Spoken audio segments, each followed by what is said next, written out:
After spending the summer of 2022 in Grand Teton National Park in Wyoming, I wanted to visit as many of the other national parks and national monuments as I could in that region, including Theodore Roosevelt National Park in North Dakota. For years, I've made it a project to try to see as many of the national parks as possible. So far, I have visited 42 of the 63 national parks in the United States. For Christmas last year, a friend with whom I often travel to those parks got me this cool water bottle on which I can stick a sticker for every park I visit, and I was able to add Theodore Roosevelt thanks to this visit.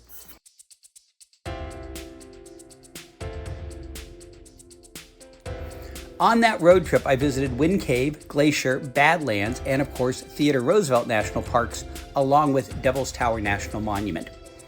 Theodore Roosevelt is the only national park named for a person, and this one is fittingly named for Roosevelt for two reasons. First, TR, as he liked to be called, saved more wild places than any other president. Among the national parks he created were Crater Lake and Mesa Verde. Using the Antiquities Act, he designated Devil's Tower as the first national monument. Some of the areas he designated national monuments to preserve them later became national parks, including the Grand Canyon and the Petrified Forest.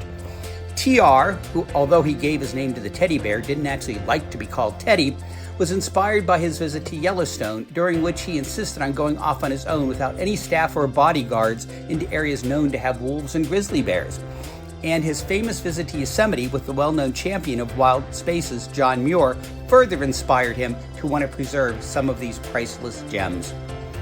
TR created a total of 18 national monuments, 5 national parks, 150 national forests, and 51 national bird reserves, along with 4 national game reserves.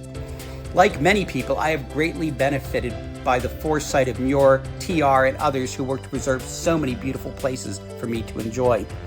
The other good reason this park is named for Theodore Roosevelt is much of what is now the national park was once his ranch. On one horrible Valentine's Day in 1884, TR, then only 25 years old, lost his wife and his mother within a few hours of each other. Despondent and heartbroken, he left his seat in the New York State Assembly and went to the Badlands of North Dakota. In that strangely and austerely beautiful landscape, TR sought to heal. In the process, he became a cowboy and a conservationist. He was a big game hunter, and after shooting a bison, found out how endangered they were, and he sought to protect their grasslands and prairies to give them places to roam and thrive. He bought an existing ranch and had a home built there known as the Maltese Cross Cabin.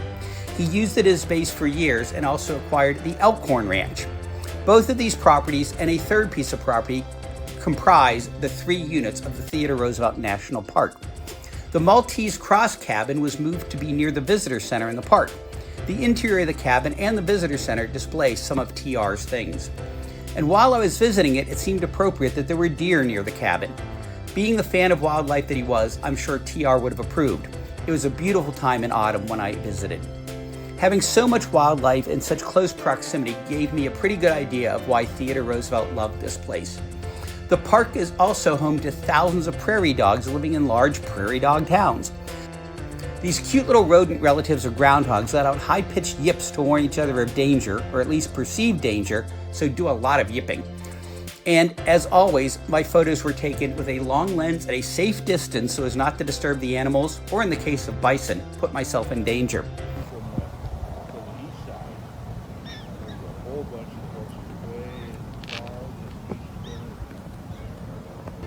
I could have spent hours watching the hyper antics of these cute little creatures.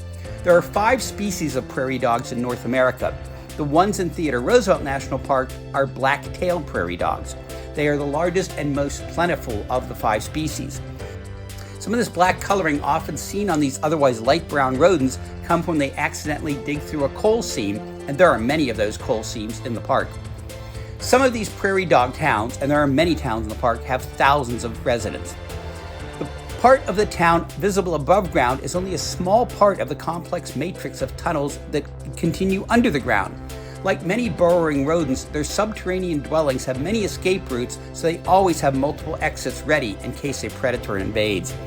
These cute critters do fall victim to hawks, eagles, badgers, coyotes, bobcats, weasels, and as such, they support a variety of animals in this harsh ecosystem. They live in short grass prairies and chew on the grass to make it even shorter so they can keep an eye on their community and more easily spot predators. When they do spot one, they let out those little barks that gave the creatures their names. They have a complex society that is fun to observe, and I was glad I had my binoculars and long lens to be able to enjoy them for a while.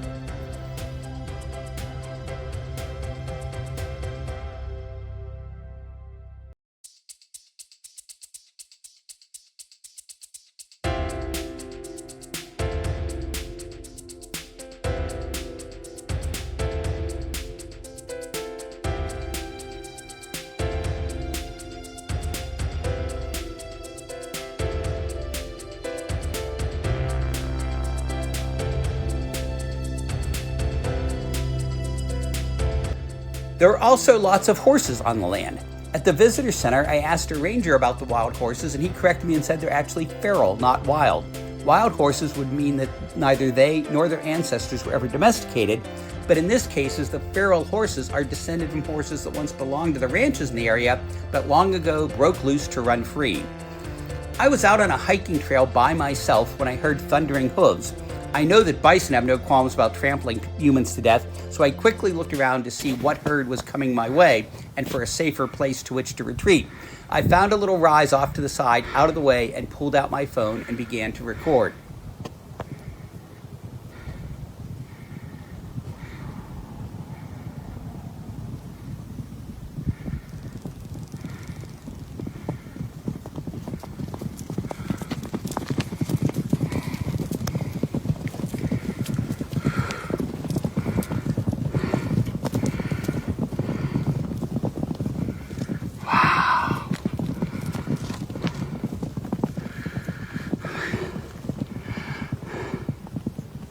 It was exciting to see a herd of feral horses.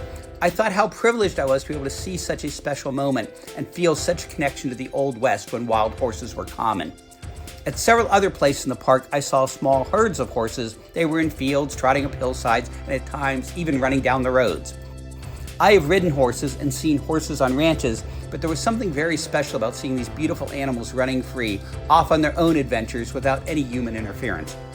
This area, like a geologically similar area of South Dakota, was known to the native peoples as Badlands, a name which was translated into English, and it stuck. The Little Missouri River cuts through the property, which otherwise looks rather arid.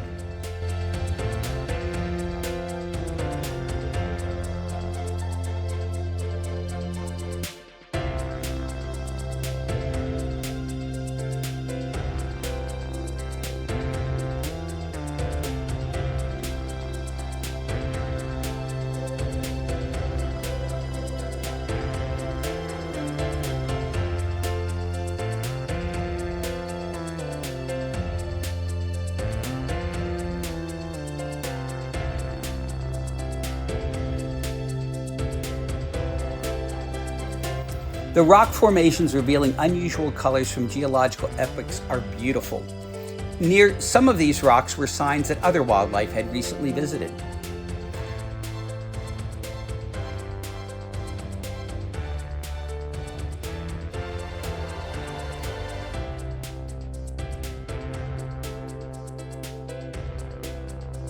Theodore Roosevelt National Park ranks about halfway down in terms of the number of visitors it gets each year.